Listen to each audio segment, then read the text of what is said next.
It says 0 viewers.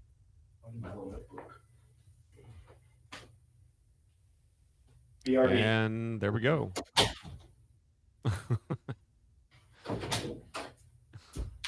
That's right. Okay.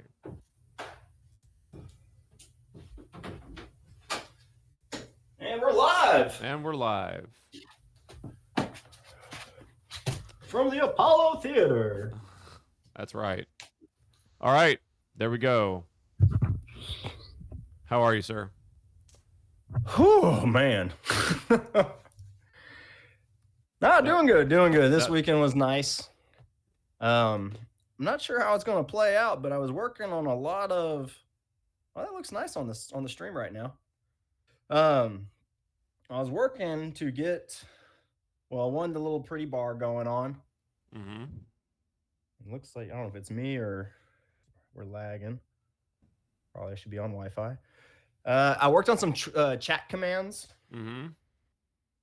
So hopefully, when people start coming through, those chat commands start working for people. Okay. But right now, it's like if they do exclamation, like if you're in the chat window and you do like exclamation old, that should give us a nice little blurb for what we're going to be kind of talking about today. I see. And then exclamation RFO should give a nice little just hello to the channel.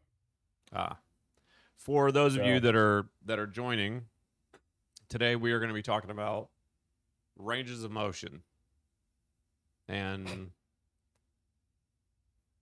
all of the bullshit around that. Yep. And when I say bullshit, that's not to say that the premise that the conversation is bullshit. There is just a lot of misinformation that is not science-based out there. And also, there's a lot of information that, while science-based, assumes too much on the side of the listener. And when I say that, I don't mean like because people are dumb.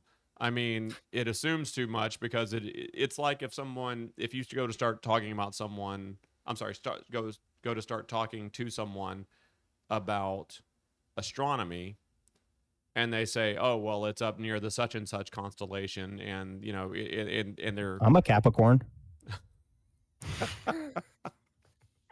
Mercury's in retrograde. That's right. Astronomy. Yeah. So it's kind of similar to that. If you're talking to someone if someone starts talking to you about astronomy and they assume that you are as intensely interested in the names and positions of all the constellations as they are, right? And you're like, no, I'm not intensely interested in that. I'm just curious. Or the only reason I wanted to see that is because there's this one particular comet that I was interested in looking at. Planetarium's great when you're smoking a bunch of weed or something, right? Totally. Yeah. The Led Zeppelin, the lights, all of it, right? Light show. Right? Astronomy. Yes. Yeah, and then you're like, man, I'm fucking intensely interested in that tonight. Tomorrow, no, I'm going to be back to doing whatever it is that I'm doing. But there's a lot of assumption, especially the longer that people have been in a field. There's a lot of assumption on behalf of the people that they are making, or that they can sometimes make on behalf of the people that are listening. And one of the big things with that, and as a result of that, one of the things that leads to a far greater risk of injury is kind of the end all be all in movement related stuff, which is ranges of motion. It may be evident or not that is a kind of an intense area of study, but for us. Yeah, right. Range fitness people that we are. There are a couple of different ways that you can think about ranges of motion, and applied ranges of motion. There are necessary ranges of motion, things like you have to be able to do to accomplish a certain task, and there are elective ranges of motion, right? Like you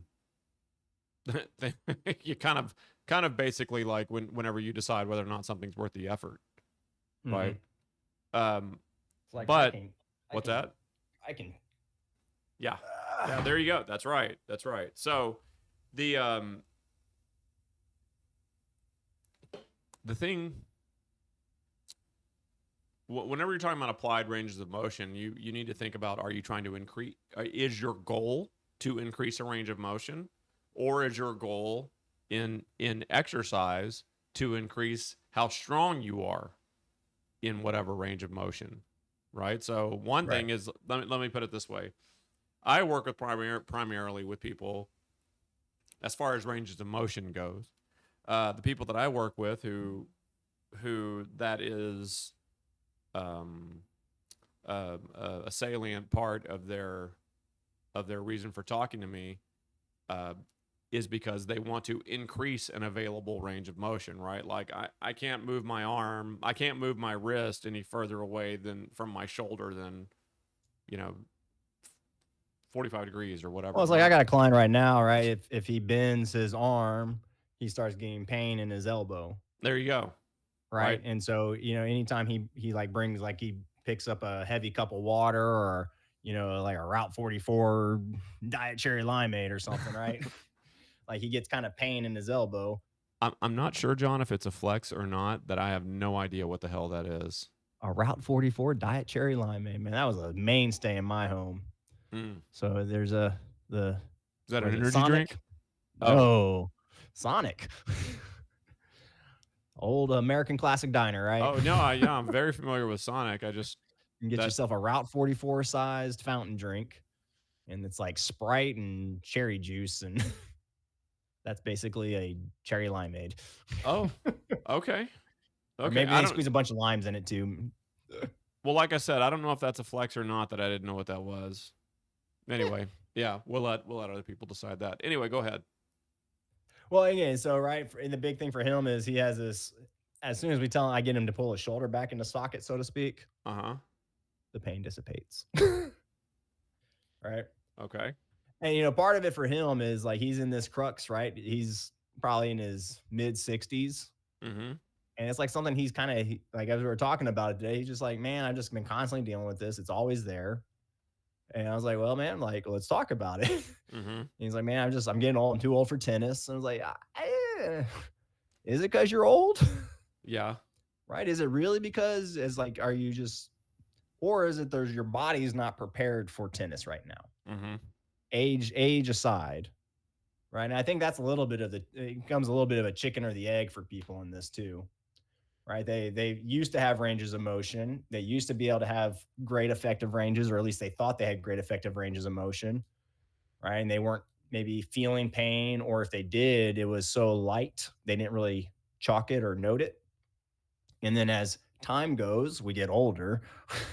We keep doing some of the same dumb shit. And I mean, it's what we're good at as humans, right? Mm-hmm.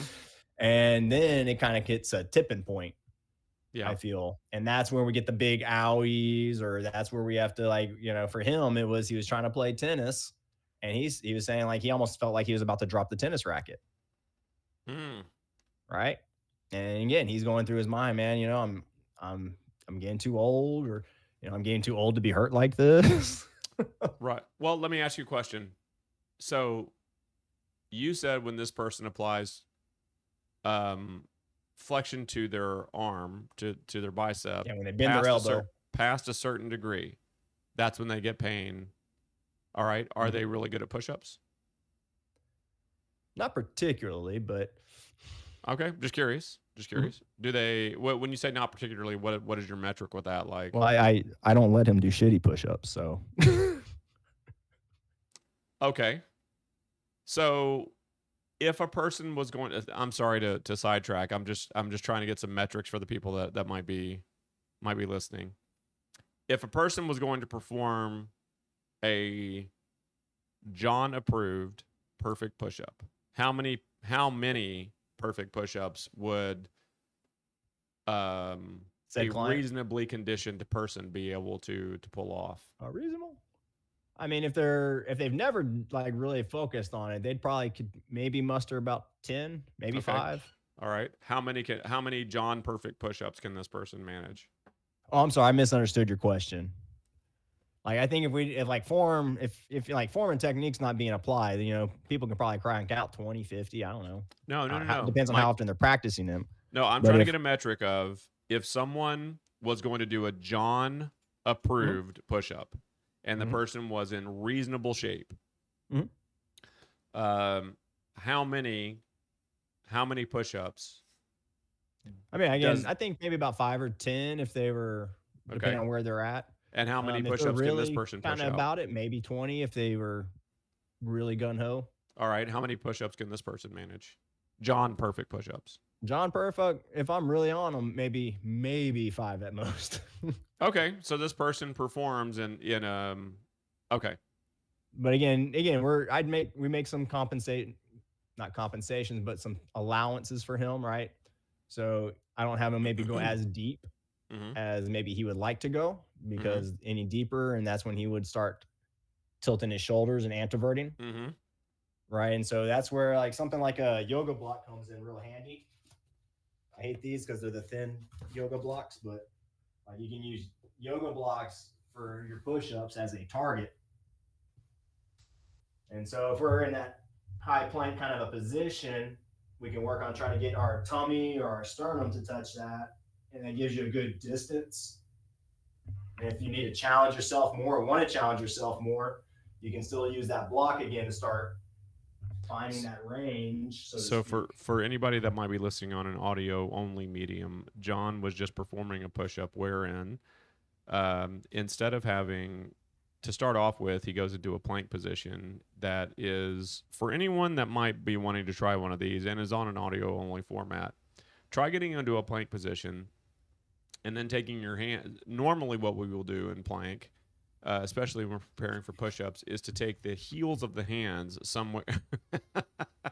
John just demonstrated an exaggerated plank position.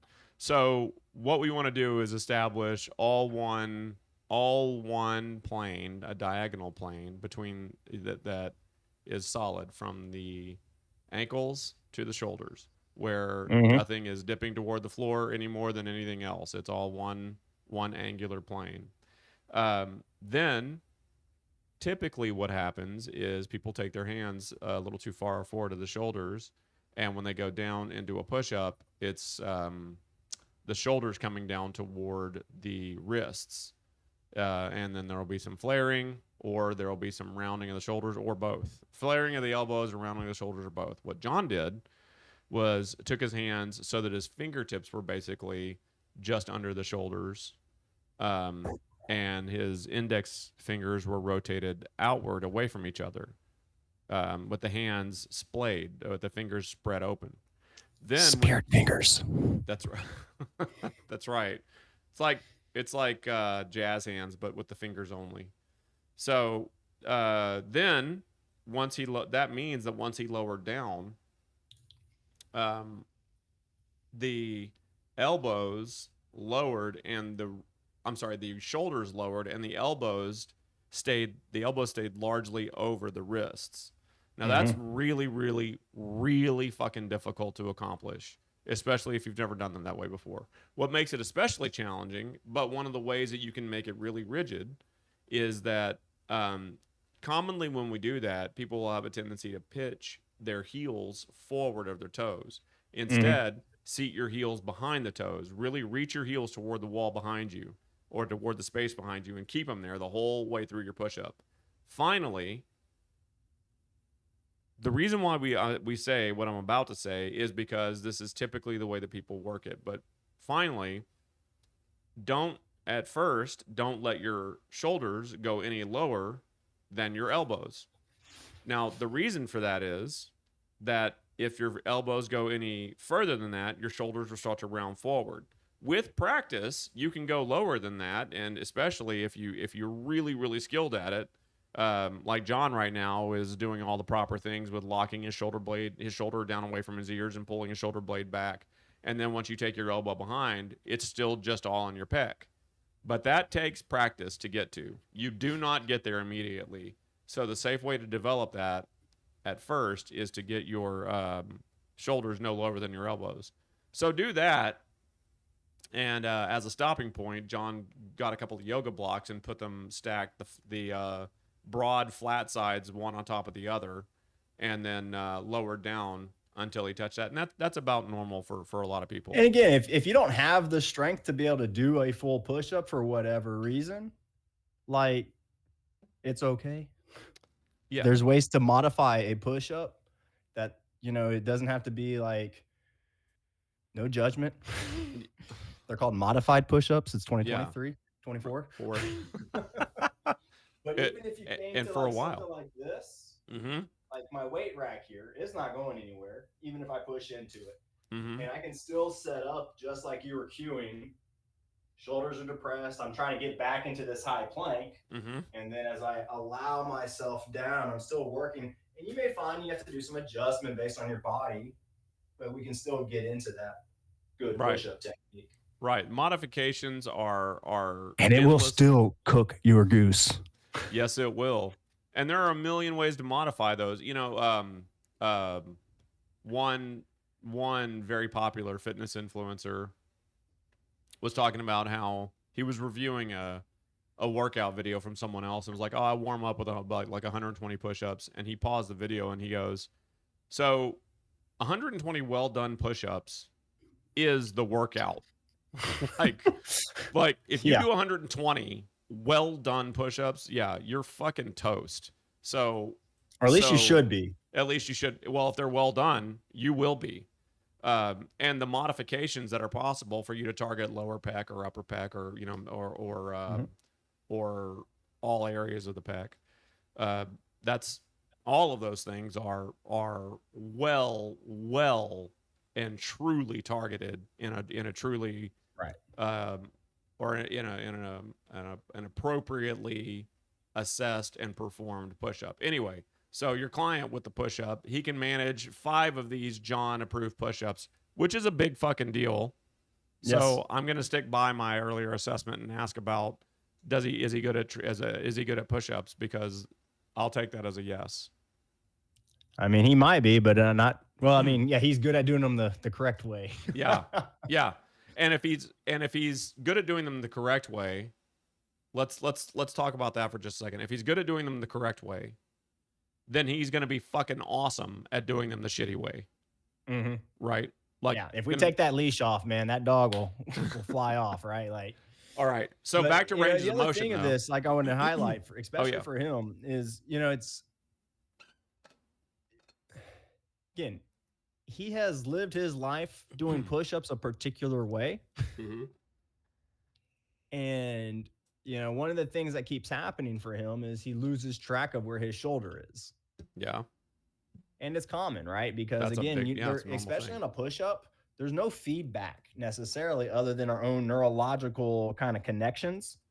And if you don't really have a sense of them, even for me, when I'm doing push-ups, like I'm constantly looking around, trying to see where my shoulders are. But like a good regression, try to do this. I'm laying down so you can see where my shoulders are. Uh-huh. Right, but can you pull your Can you pull your shoulders flat to the floor? And it's just like you're doing a chest press or a bench press or a dumbbell floor press. Again, bring your elbows to the floor, find where that is. Are your shoulders still flat, or is one of them kind of poking? Do you have a little ramp, a little alpine slope here? Yeah, is your shirt wrinkled to the front? To the floor. And if you can't get your shoulders flat here, you'll never get them flat up here. Yeah. It doesn't matter how big, how strong, whatever. It's just physically, you are much weaker here to pull your shoulders flat than you are here.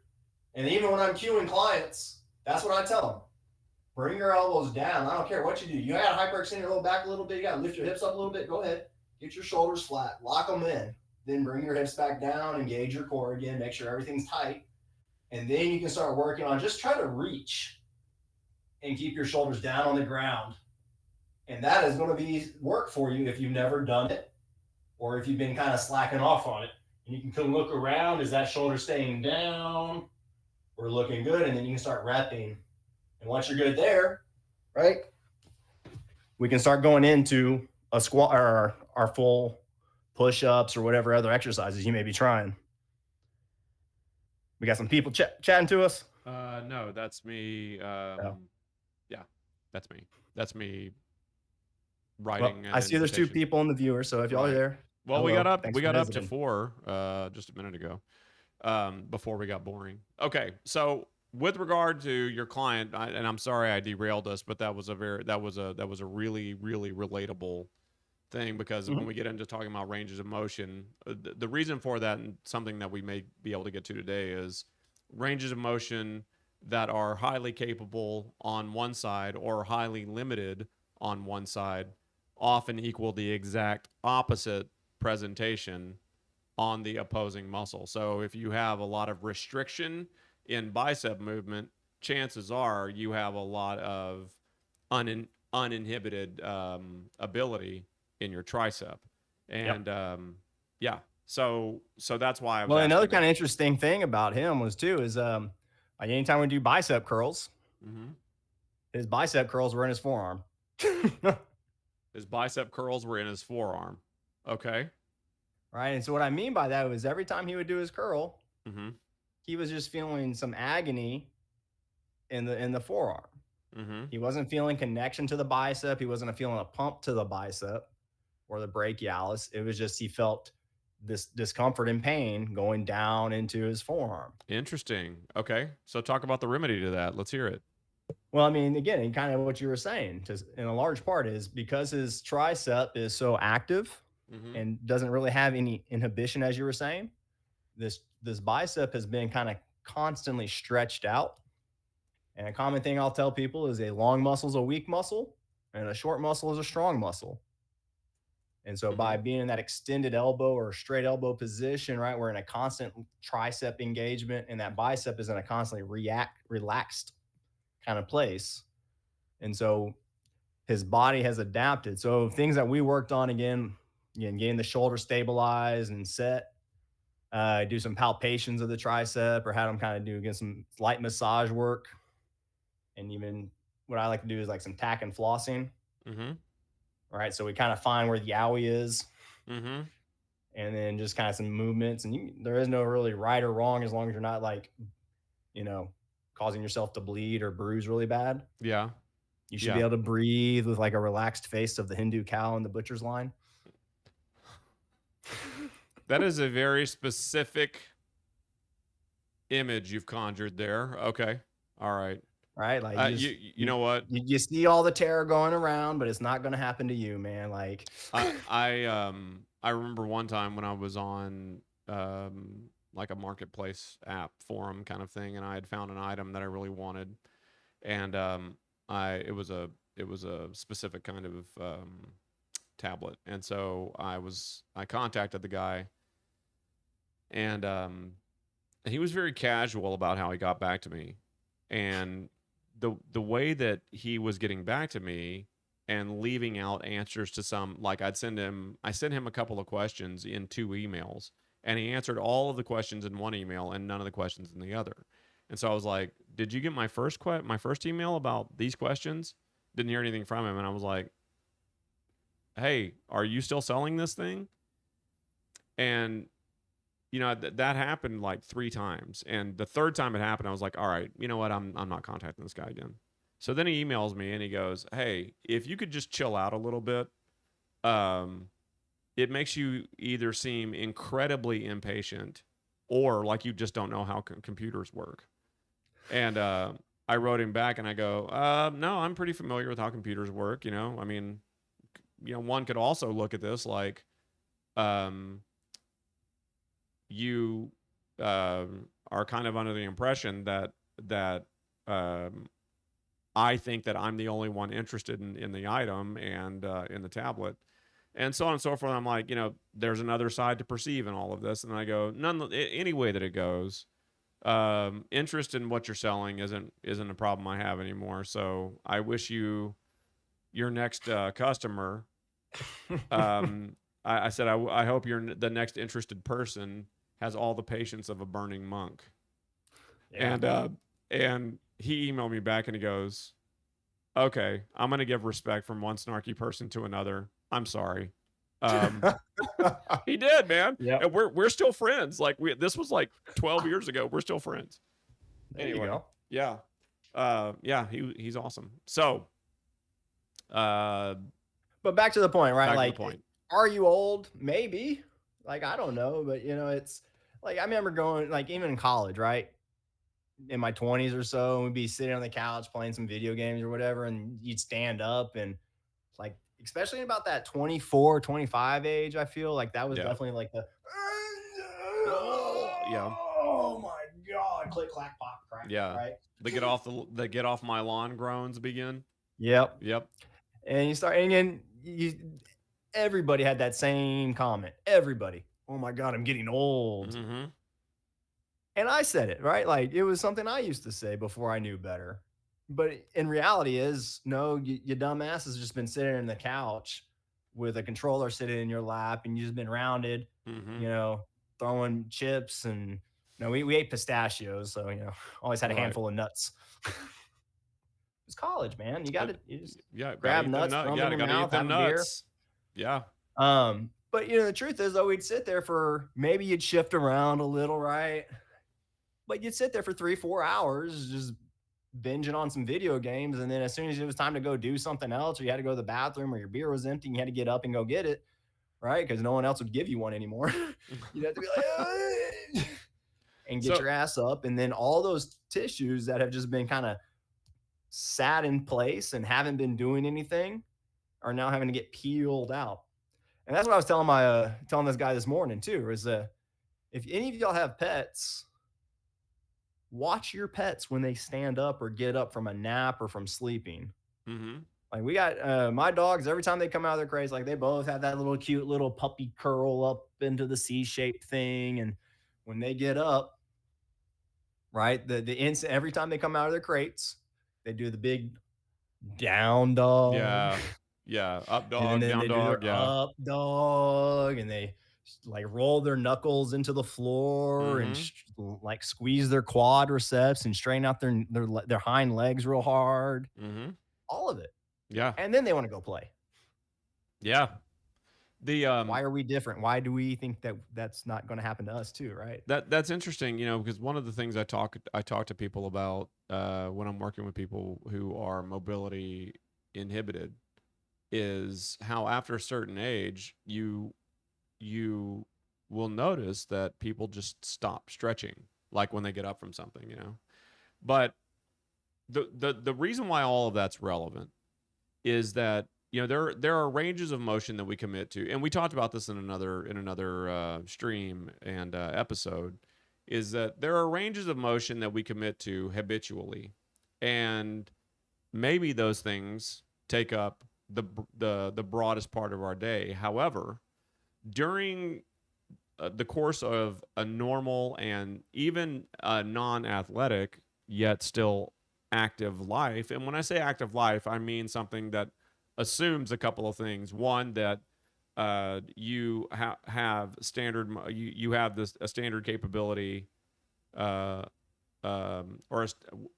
the assumption of standard mobility is present in your life, and if it's not, it's still, if it's not present in your life, there are still actions that you can commit to, in a habituated fashion. But the demands of an earlier life, and I mean one by earlier life, I mean one that is being experienced before retirement age, has you doing enough opposing activity around whatever it is that you habituate commonly, that you remain mostly uninhibited. You might experience pain or whatever else. Like if you're hunched over a desk all day staring at a screen, when you go to get up, you might have some lingering neck and back pain or a hunched appearance or whatever. But the demands of you getting up and getting away from your desk produce an environment that you experience for long enough to counteract a great many of the habituated muscular effects. Now, in that, right, we have ranges of motion that we commit to and ranges of motion that we elect. Uh, but regardless, if you have when you're just looking at a person's anatomy, just their capability to move or exercise or whatever, we have a couple of ranges of motion that are erroneously assumed to all be the same. And to the point that we were talking about earlier, even when someone is really well informed about ranges of motion, they will they will often assume the same level of knowledge as someone who as the person who's listening. Now you may have someone who is let's take for instance, you pull your car into the mechanic, right? There's something going on with it. And they start talking to you like you are a mechanic. And you may like to keep your car clean, and you may like to change your own oil, or you may like to, You tinker put the with STP in every 60,000 miles or whatever. right. You may like to do some light level tinkering with stuff, but stuff that maintains like the top level, the most superficial level of maintenance. But when someone starts talking about something like a rear main seal, and like, oh well, your rear main seal does this and this and this, and I didn't you, fart. right, and you're like, exactly, and so you start going, huh? But they assume a certain level of knowledge, right, on your part. Yeah. Well, that's a lot of a lot of people in the fitness industry, a lot of people in any industry do that, right? They'll just assume things. Well, I mean, Uh, we used to have a workout partner that we used to work out with at the old gym. mhm. And he gave me a bit of wisdom that like it wasn't anything like too jaw dropping, but it was a very nice kind of change of perspective for me, right? Hmm. Because I was this young, zealous trainer trying to help everybody not be in pain and, have all their joints working, past the time they died, kind of a thing. And he goes, your passion is their hobby. That's a great statement. Yeah. That's a great statement. So the thing about that is number one, we're not going into the psychology of like we feel dumb when somebody else is really knowledgeable about something that is now all of a sudden affecting us. Um not going into the psychology of all that. Understand that um you're just on different places with regard to whatever that is. Um a Wall Street, a person who trades on Wall Street every day, like in the pit, is really, really like used to that environment. That doesn't mean that they're an expert in auto mechanics or in martial arts or where to go to like get the best whatever. That you just Well, there are different. even to that point, right? They probably have a certain sector that they're really honed in on. Oh, Whether right, it's even within the stock, right, or the stock market, right, right? like so Yeah, they're in the pit and they're within all the craziness, but they only have a certain scope that they're really maybe it's just telecoms that they right, focus right. on. Yeah, yeah, yeah. And then That's there's true. other That's people that true. are in consumables or sundries or whatever you again. Or then there's the tech guys. And they can all talk about trading Uh huh. amongst each other and how their strategies work. But within each of those market segments, right, there is a different culture, there's a different expectations, there's different ways the machine works within those sectors. Yeah, and the thing of it is that so you gotta understand that we're all coming at it from different places. But with regard to ranges of motion, even when you have somebody who is super knowledgeable and really knows what they're talking about, it might be ineffective information because they're assuming that one, the same level of something approaching the same level they do, and then two, you also know that there is relativity involved based on your own anatomy.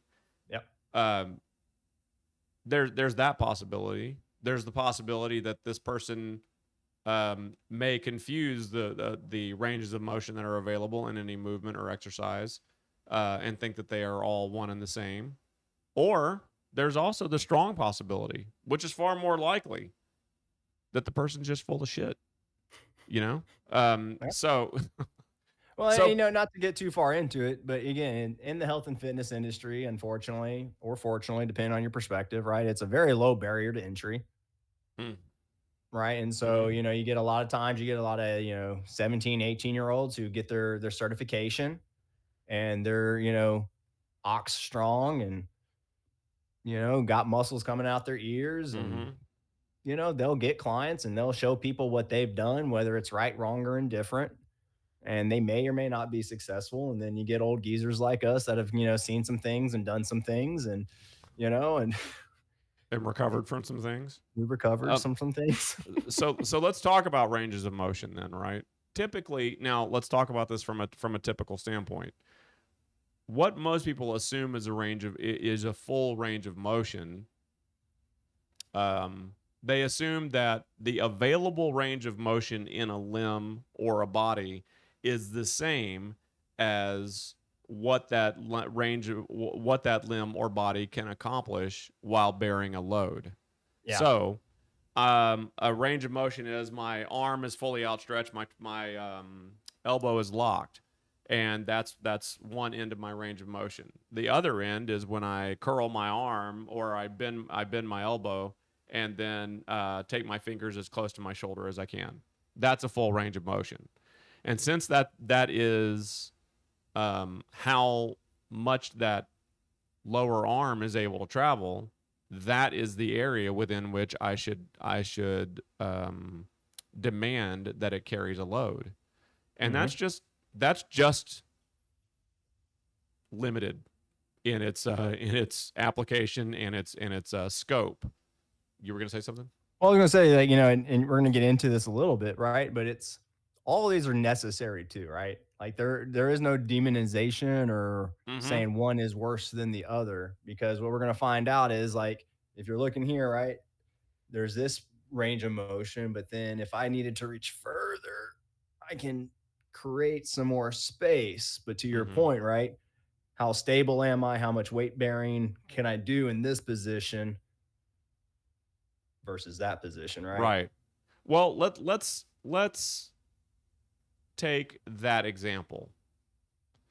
When you have, let's say that you have a bar that is sturdy enough, number one, sturdy enough to bear your weight, and then number two, that is only high enough for you to reach if you get a really extended grip on it. So your fingertips can wrap around it, but you have to get on your tippy toes. You have to kind of arch one side up, and then you can wrap a hand around it, and then you have to kind of jump up to get the other hand on it.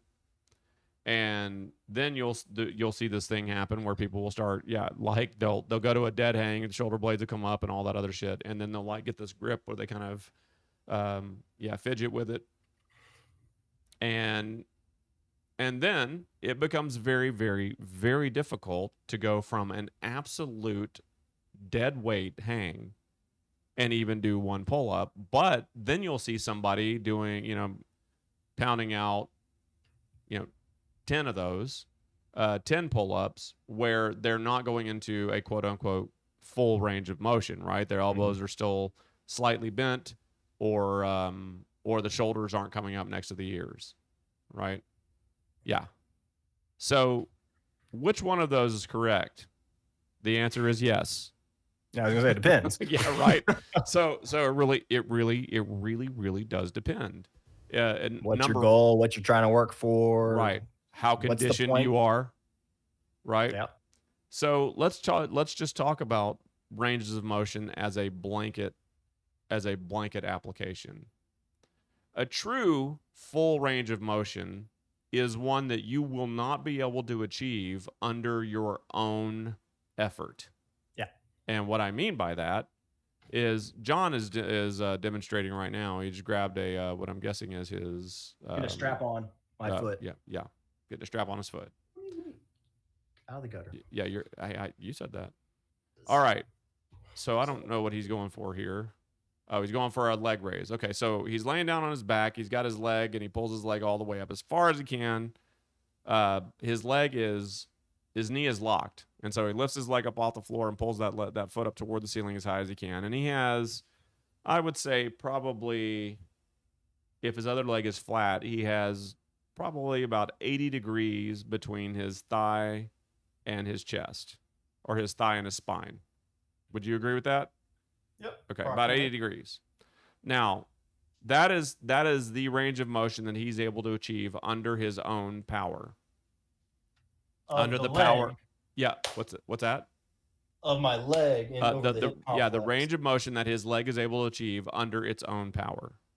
Now, he can go into that same thing, and there he is at 80 degrees, and now he has this this band around his foot, and he's pulling that with his hands, and now he's pulling with his hands. His leg isn't protesting because his leg is no longer exerting effort. It's just a matter of his muscles not wanting to lengthen that's gonna pause things. So now he's got what I would probably say is about a 50-degree range of motion, maybe 45, between his thigh bone and his spine. And I can now feel my thigh touching my belly. Right. Yeah. So now he can. So that is a range of motion that he can achieve, but was not able to do so under his own power. Now, here's where this gets kind of seemingly complicated, but really it's just interesting. Is that there is the possibility for him to go even further than that, where the it would be inhibited by, like he said, he could start to feel his thigh on his abdomen. He could go further into that, and then he would be what's called mass inhibited, right? He is mass inhibited from going any further. Let's take that to something more relatable and talk about, in the case of your arm. Everyone has a certain ability to extend their arm and flex their arm. Right now, as I flex my arm, I can't. You have a certain degree to which you can put your fingers on your shoulder. Like whatever it is for you. I always see Cousin It when you do this example. Oh yeah, right. Or Thing. No, it's Thing, right? Not Thing. Cousin yeah, It. Cousin It is the. I'm Cousin It. I'm. Yeah, there you go. So you have a certain. If your arm is fully flexed, you have a certain degree with which you can put your fingers on your shoulder. Some people can do it way more than others. Some people can't do it as much as others.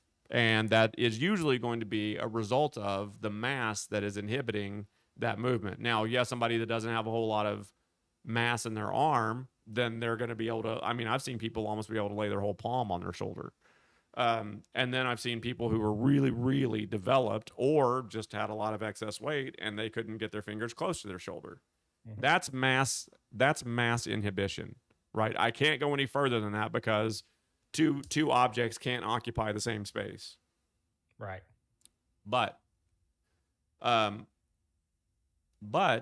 I can, once that stops and I can't force that to travel any greater or any further under my own power, I can still apply external force, such as I can bring my other hand on top of my forearm and I can press down.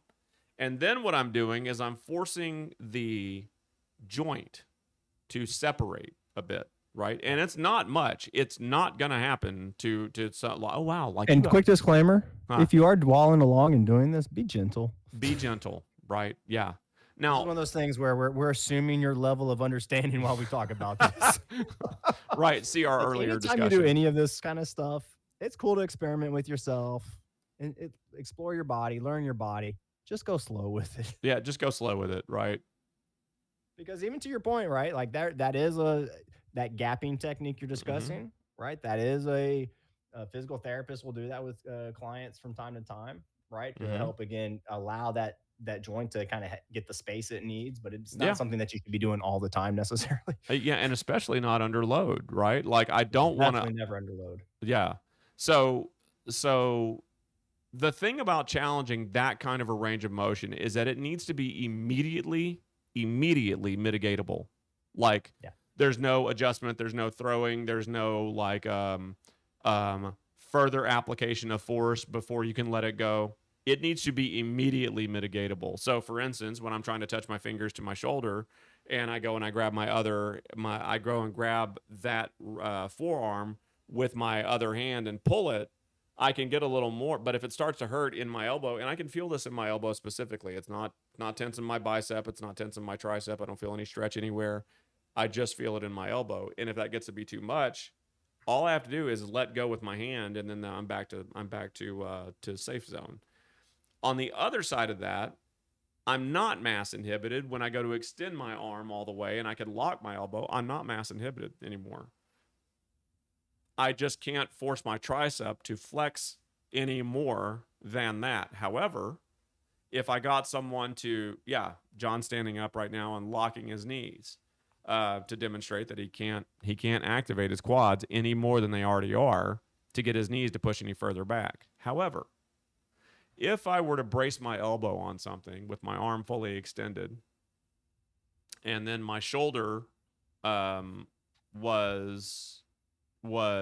either as high as it could be toward my ear or just not able to move up toward my ear, and then someone were to press on my wrist so that my elbow acted as the fulcrum, then that wrist would lower just a bit, right? Just a little, because the same kind of thing would be present as it was on the other side. The joint would separate just a bit, but I can't move any more beyond that because I am skeletally, now I'm not mass inhibited, I'm skeletally inhibited, right? But when I go and apply external force, now that joint starts to separate just a little. If you do it too much, you get a broken joint. So like John said, be careful.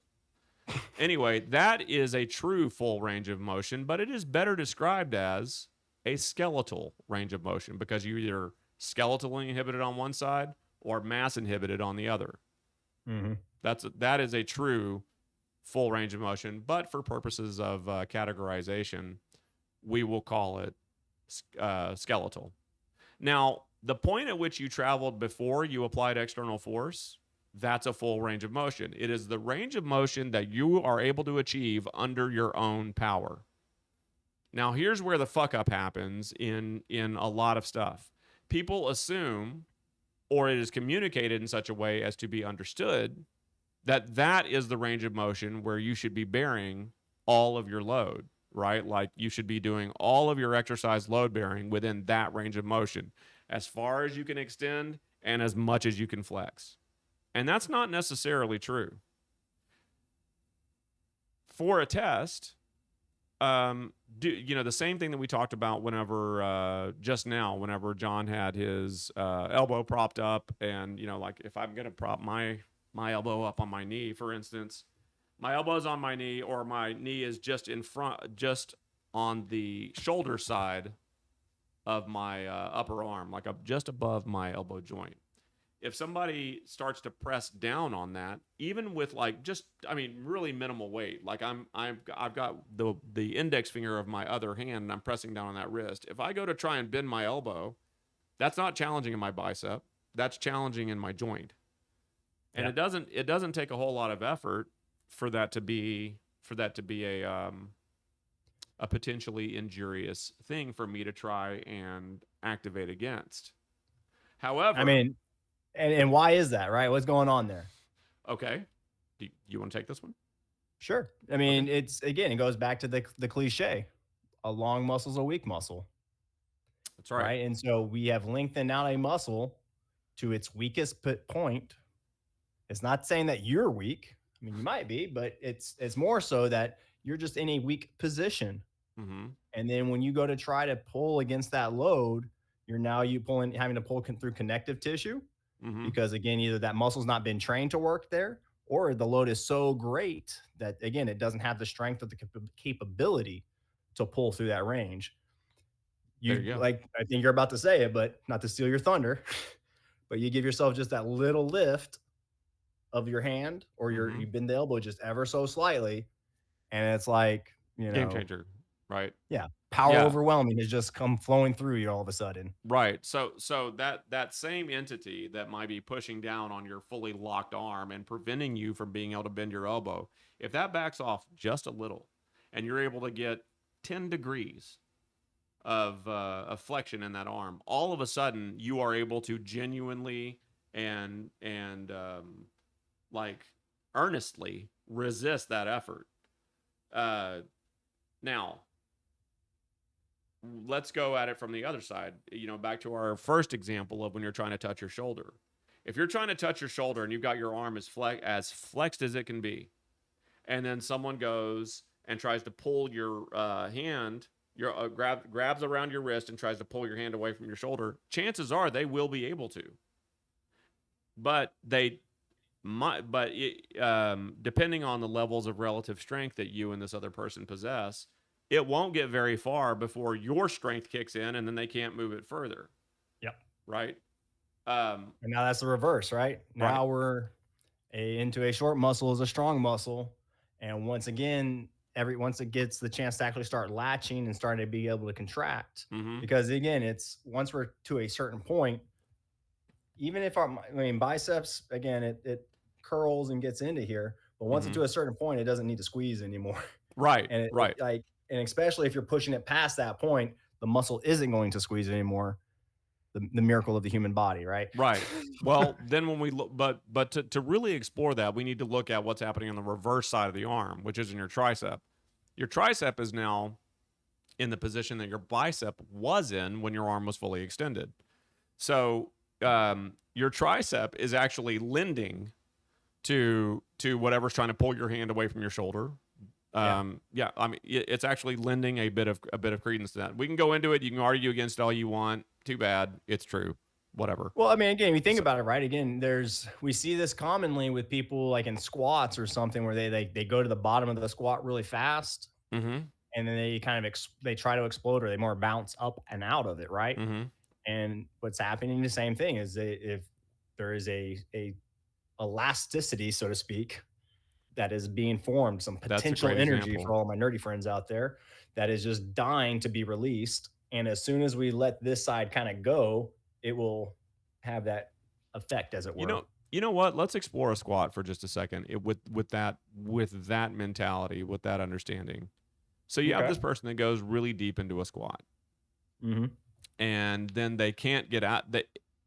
If they're going to perform a perfect squat, wherein the angle between the spine and the thighs is moving at the same rate, not changing the same angle, not changing angle at the same difference, but or equally, but the knee joint and the hip joint are changing at the same speed, right? Until both. The way I kind of think about this when I'm explaining it to clients is I think like you have a little string on the front of your knee, a little string on your pelvis, and they're being pulled. On your pelvis? On your sacrum? Well, yeah, your hips. Oh, okay. Yeah. Booty. And so as we're going down, those strings are being pulled at the same time. There you go. Oh.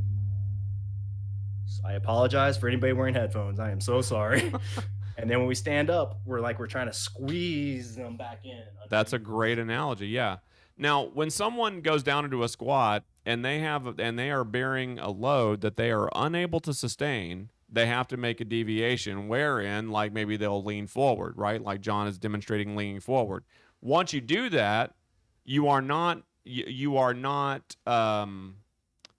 increasing demand on the hips until they get into a relative position that they are now strong again. And then all of this strain equals you sitting back up, right? Before you press up out of the squat. So that's kind of that's kind of what we're discussing here. So so far we've talked about skeletal, we've talked about full range of motion is the range of motion which you can move under your own power, but that does not mean you can express meaningful strength throughout all portions of that. We just talked about how you have to get into certain positions before you can express meaningful strength, like when you are doing a curl, and your arm goes too close. Once your arm goes too close to your shoulder, you're not able to express the same amount of strength. When your arm is completely extended and you're trying to curl it, you're not able to express the same amount of strength. So that is an actual full range of motion. The full range of motion that people are talking about, especially when we're discussing exercise, is what we term as the effective range of motion. And you should at every point try to make that full range of motion as small as possible, because as much as possible is taken up by your effective range of motion. So the actual distance that your arm is able to travel under its own power isn't actually reduced. The amount of or the range within that you were able to meaningfully express strength, you should always try and cultivate. Right. Right. But so I think it's kind of like I always see it as like these boundaries that Mhm. we're trying to like kind of meet or press on. I always think of it a little bit as like metal. Like Yeah. if you ever work with metal, it has like a little bit of a spring back effort to it. Uh-huh. Bust out my hair again. That's right. Right, but so again, like you're saying, like our full ranges are all of this. Mm-hmm. But as soon as I put load into this, it's going to be shortened. Mm-hmm.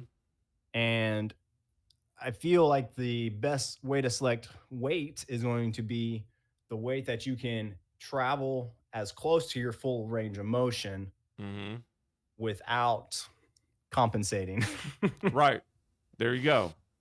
That's right. So when you're exploring those full ranges of motion, those effective ranges of motion, you should try to make that encroach on your full range of motion as much as you can. That's what equals true mobility.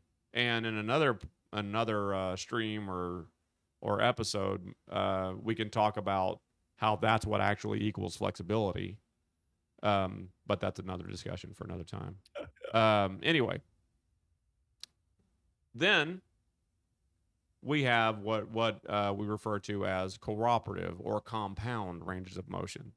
So if I am doing any kind of a movement that has a lot of steps to it, or more than one step, like more than just a simple elbow hinge, or more than just a simple hip hinge, like a compound movement. like a compound movement.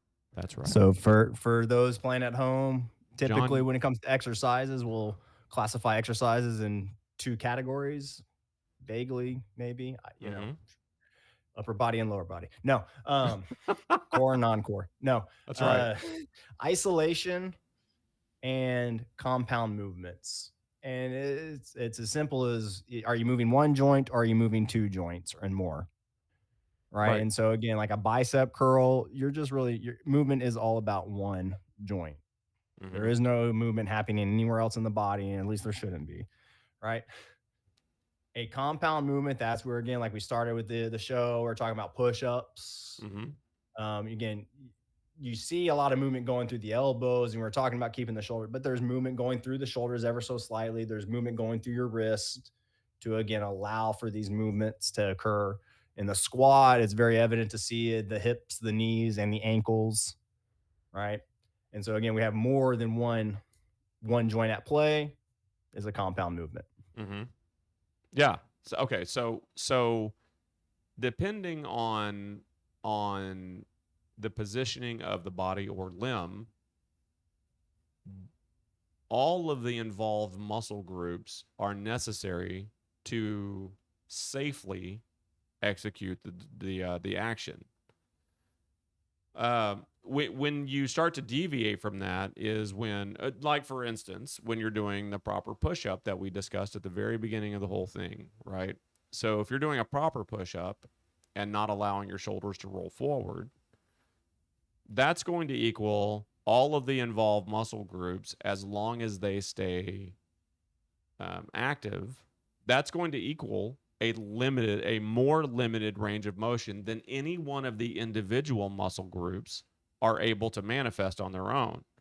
So I can stretch my chest, I can stretch my arm way far back or bring my arm way far forward, like John's demonstrating right now. Like a chest fly. Like a chest fly, right? You can, which is really an isolation movement. Right, an isolation movement. The joint might be bent slightly at the elbow, but it is fixed. It's a fixed bend when you're performing that effort.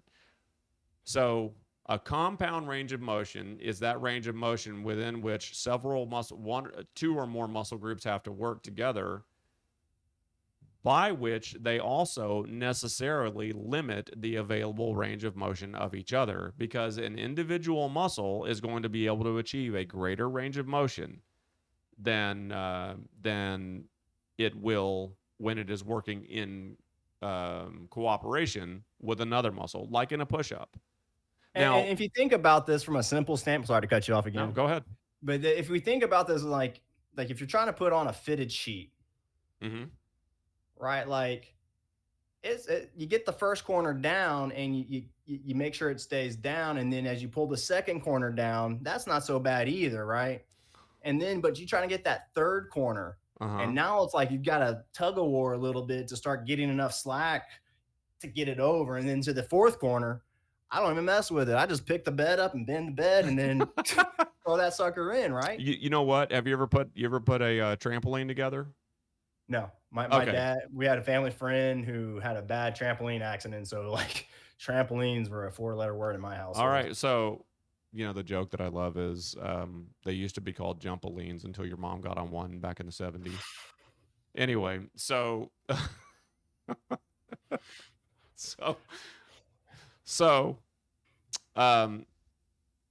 and yes, your mom jokes are always funny. So I read this thing about this kid that comes home.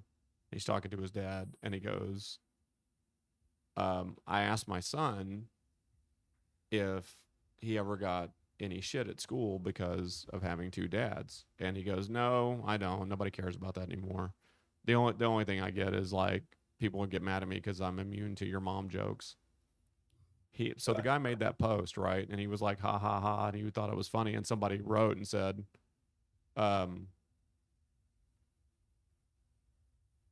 your mom is so ugly, like one of them's a dude or something like that. Like your mom jokes are always awesome. Anyway, Yep. So especially when you take the power away from them. Exactly. No, I used to. My mom was she passed away from cancer. But it was back in the time of the Live Strong bracelets and all the WWG Day bracelets, and so we had a bunch of little pink bracelets and things of that nature. And I remember it happened twice. I won't say where, but it was in college. I remember one time I was in the restroom and I was washing my hands, and this dude like makes a very kind of like derogatory mark about me wearing a pink bracelet. No, man, just my mom dying of cancer. Just walked in, just laughing my ass off. My mom even said, she's like, John, use it. We got to get something out of this shit, right? Like, play that cancer card. Absolutely. Okay. So if we think about compound ranges of motion, it's sort of like whenever you talk about working different exercises for the same muscle group. Now, one of the reasons that we do that, honestly, is just to not get bored. But whenever you hear somebody say some shit like, "Oh, it just works a muscle in a different way," now gotta confuse it. Yeah, gotta confuse the muscle. Now, technically, it does work the muscle in a different way, but what we're really addressing there is changing the muscles that interact with that target muscle, right? And that's a compound range of motion. And a compound range of motion, like someone, the example that I give is when you observe someone who is running on a track, who has no experience, who has obviously no experience running. Their arms are flailing, their legs are flailing, steps are sloppy, right? There's a lot of centrifugal effort sideways while they're trying to run forward, right? Like the arms are swinging wildly or whatever else. And then you see somebody who is an obvious experienced runner, right? Those movements are tight and crisp, right? You can almost hear the mechanization noises happening in the background, right? That is all of those muscles working in conjunction with each other contralaterally, like across the body, right? They are working together, not just limb on limb, but not just on opposite sides of a single limb, but opposite sides of a single limb working with the other limb and across the body, like upper or lower, to produce a really, really just quality expression. That's the example of a well done compound range of motion. You know what I see every time is a helicopter that has no rear rotor. Oh, okay, yeah, the way it just spins out of control, right? Like untrained runners are helicopters without that rear prop, and they're just like it's the helicopter still kind of goes forward, but there is just a lot of wasted energy in motion, and there is no way they're landing that thing safely. So to use the example that we talked about at the very beginning with the push-up, we're talking about a compound range of motion. You're only able to go into these certain available spaces with all muscles staying active. Mm-hmm. So your push-up is not as broad, or your squat is not as deep, or your curl is not as profound. But that's necessary for you to establish, so that number one, you can challenge the ends of that, because just like your effective range of motion should encroach as much as you can on a full range of motion, your compound range of motion should encroach on the effective ranges of motion of each one of the involved muscle groups as much as you can make it happen with. I mean, it's like those little dolls, right? Those little Ukrainian nesting dolls. Yeah. Yeah, you have the little one that's inside the bigger one, that's inside the bigger one, that encapsulates all of them. Right. So when you are working things that way, they are safer. They are safer in their expressions, because for instance, when you see someone who is not who is performing a compound movement, like a chest press, right? That's compound movement. Mm-hmm. It's not a fly, right? It's definitely a compound movement. So you have someone that's performing a chest press, and both the shoulders and the elbows are acting in that movement. If someone is performing a chest press and they are at a spot where it's the same thing as a push-up, and they are at a spot where they rest at some point during that movement, right? Elbows are locked or whatever, but more injuriously, or more so, is like when they are at a really stressed part of the movement. In a chest press, it would be like when the elbows are hanging down toward the floor as much as they can, or the